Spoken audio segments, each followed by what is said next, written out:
Hi everyone, this is Ann Bennett, Executive Director of the Laurel Historical Society, and this is our one-take tour of the Laurel Museum mobile version because there's a lot of great things to see in this Building Faith section of our Unpacking Laurel's Past exhibit. So I'm going to take you on a little mobile tour of this. So you're not going to see me, you're going to see these objects, which I think is great.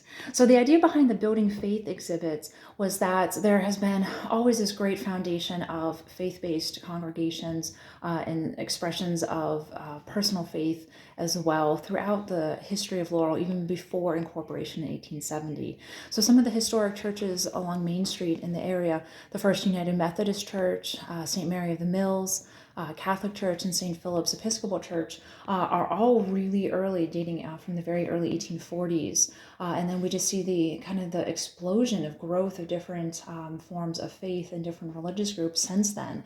So in the 1800s, we have St. Mark's United Methodist Church, their congregation coming together before they were able to establish and expand their current location. We have the Oseh Shalom Jewish congregation and the Islamic Community Center kind of expanding into the greater Laurel area as well. And we see some of the pictures here of just the other diversity of religious groups that we have. Some of them are in kind of the traditional buildings that you might expect with architecture of religious nature, but some are kind of just in other business parks and just kind of everyday settings.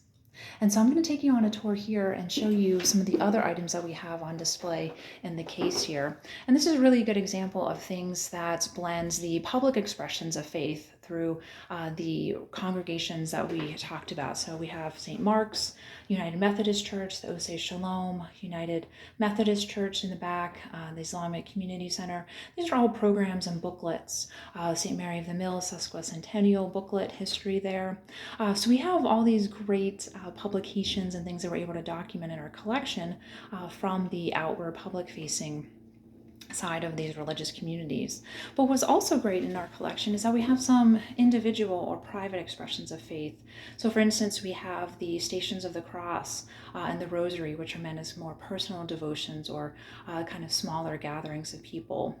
We have Bibles in the back, and we also have a small book of gospel hymns, and which is really great about this little book is that written in pencil on the inside front cover is St. Mark's Sunday School, so we know it has a connection to St. Mark's Church there in Laurel. We have a picture of St. Mary's and what it looked like before its expansion, and then we also have some church vans from Donaldson's funeral home, and then we have a christening gown that would have been worn typically by several generations of the same family. And here in the corner, if I pan back, we have what is the f-stop from the old organ at St. Philip's, and it looks like just a big piece of wood, but it was from the 1914 organ, and you can see the framed program to the right of it talking about the dedication of the new organ at St. Philip's in 1974. We also have a framed marriage certificate here, which is kind of typical of several other ones that we have in our collection kind of around the turn of the century that have an ornate kind of decorative quality documenting this official marriage certificate.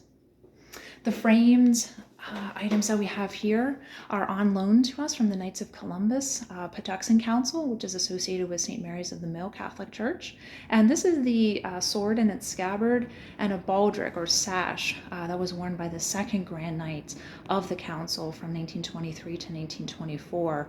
And the Grand Knight was George Jones. And so this is a great piece of history, again, coming up on its 100th anniversary that was loaned to us from the Knights of Columbus and the current members of the Patuxent Council.